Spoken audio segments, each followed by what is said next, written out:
Ya, tunaendelea na stori yetu ya ndoa sehemu ya pili. Nadhani tuanze na huyo kijana anaompa mimba huyu dada. Kijana amejua, kijana amezipata taarifa kazipata. Unajua dunia yawezekana wakunyima ugali, lakini hawezi kunyima maneno, kwa sababu maneno, stori na nini na kila kitu utapata bure. Jana baada ya kufahamu hizi taarifa kwamba kuhusu huyu mpenzi wake hajawahi kupata uzito akiwa kwenye ndoa yake, yani huyu ndo kama atajifungua ndo atakuwa mtoto wake au mwanaye wa kwanza. Kijana alipojaribu kuzingua, kuna watu wametafuta, watu wazima, akawekwa chini, akaambiwa, akaelekezwa kwamba mke wa mtu ni sumu, utakiwi kujitokeza kujitangaza kwamba wewe umempa ujauzito, ni mimba ya kwako, wakati hali ukijua kabisa huyu ni mke wa mtu. Wakamwambia kijana, jichunge, utapotezwa, unaweza ukapotea kabisa. Ndoa ni lazima iheshimiwe na kila mtu.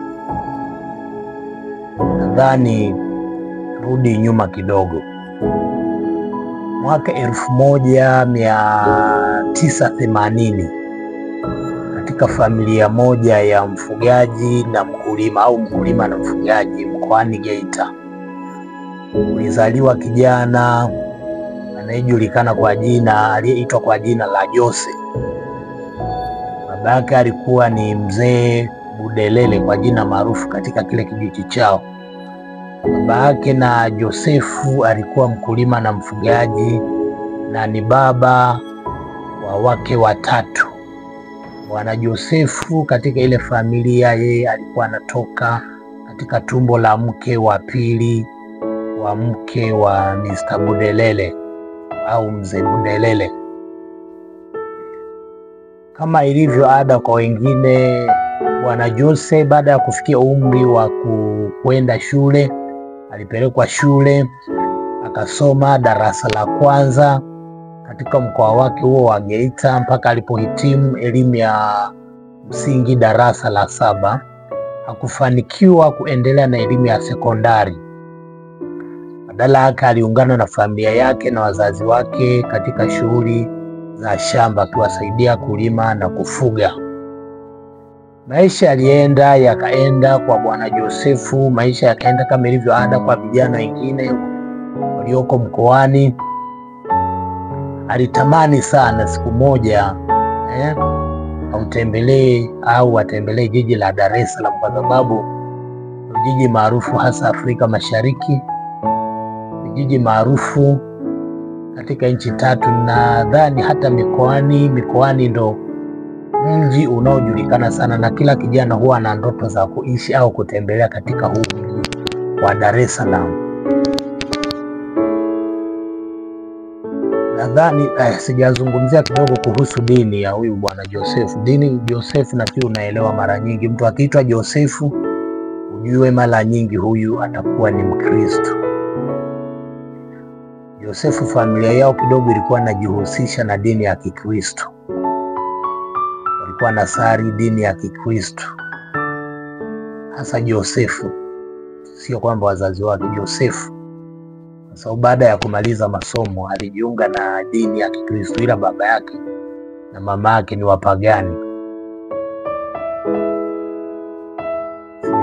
Sijauliza jina la kinyumbani kwa Bwana Jose anaitwaje. Zaidi mimi najua Jose, ili nadhani litakuwa ni jina la ubatizo baada ya kujiunga na ile dini ya Kikristo, ndio likawa jina lake ofisi. Hata huku mjini anajulikana kwa jina hilo. Siku moja katika lile dhehebu lake kulikuja mwaliko wa kongamano la kitaifa litakalofanyika Morogoro. Yaani lile dhehebu lao lilikuwa limeandaa kongamano la kitaifa ambalo mwaka huo lilikuwa linafanyika mkoani Morogoro.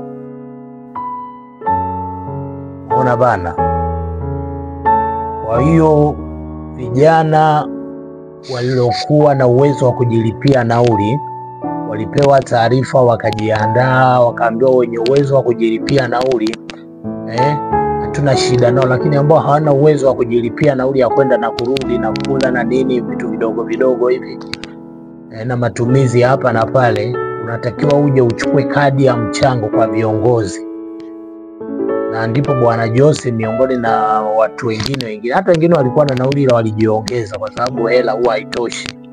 Alichukua na yeye, alichukua kadi ya mchango na vijana wenzake ambao walihitaji kufanya hivyo, wakapita kwa watu, kwa jamaa na marafiki, wakachangisha michango kwa ajili ya nauli na matumizi mengine au na chochote kitu watakachokihitaji kununua kwa ajili ya kurudi nacho nyumbani kama ukumbusho.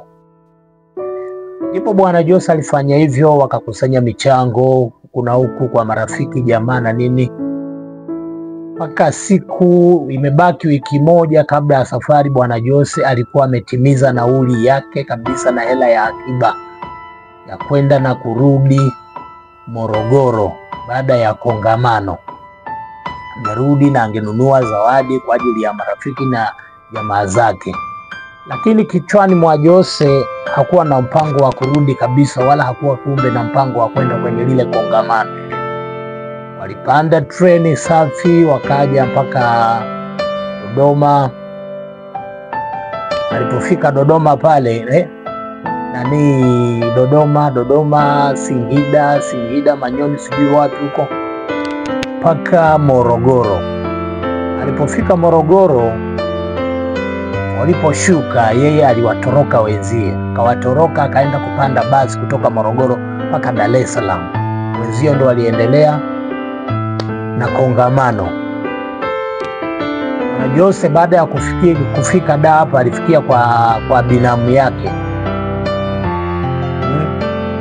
Na unajua hii taarifa kuwajulisha kabisa wazazi wake kama kwamba atakuja Dar. Habari walijua anaenda kwenye kongamano na dini yake pale Morogoro, na baada ya kongamano, kwa sababu kongamano lilikuwa ni la mwezi lilikuwa ni la mwezi mmoja. Kwa hiyo baada ya kongamano lingeisha, maana yake yeye angerudi wapi? Angerudi nyumbani.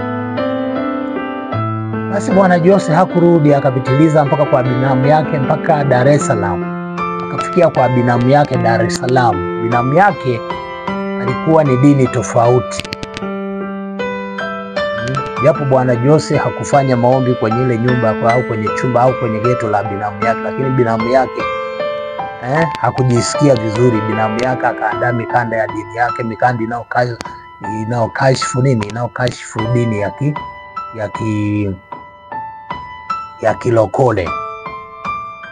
Unaona bana. Kwa Bwana Jose akaishi kwa binamu yake kwa tabu sana. Binamu yake akawa anachukua tena mademu pale, anawalaza kitandani, anamchukua Bwana Jose anamlaza kwenye koti pale.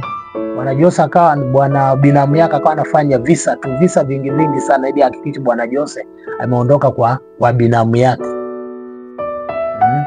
Binamu yake alimshutumu, alipiga simu nyumbani, akawa anauliza Bwana Jose yuko huko Dar, je, aliwaaga?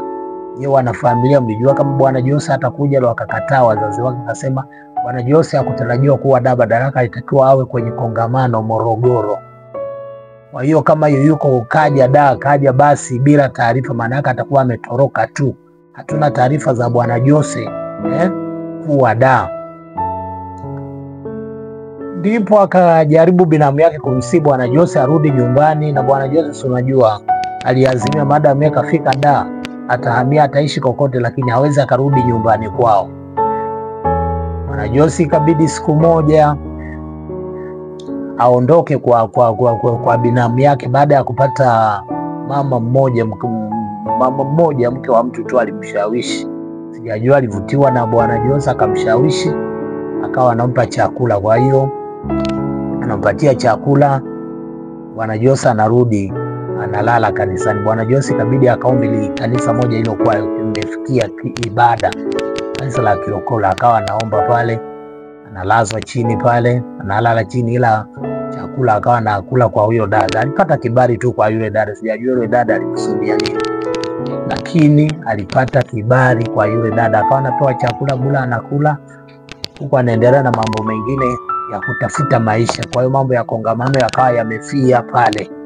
Bwana Jose ndo akahamia kwenye kanisa la wale wenyeji wake, akawa anakula, akawa akilishwa chakula pale kwa yule dada, anahudumiwa na yule dada, anakula chakula na yule dada alimtambulisha tu vizuri kwa mume wake. Kwa hiyo mume wake wala hakuwa na shida. Bwana Jose alienda pale, alipewa chakula akala, anarudi kanisani analala, anakula chakula hapa, anarudi kanisani analala.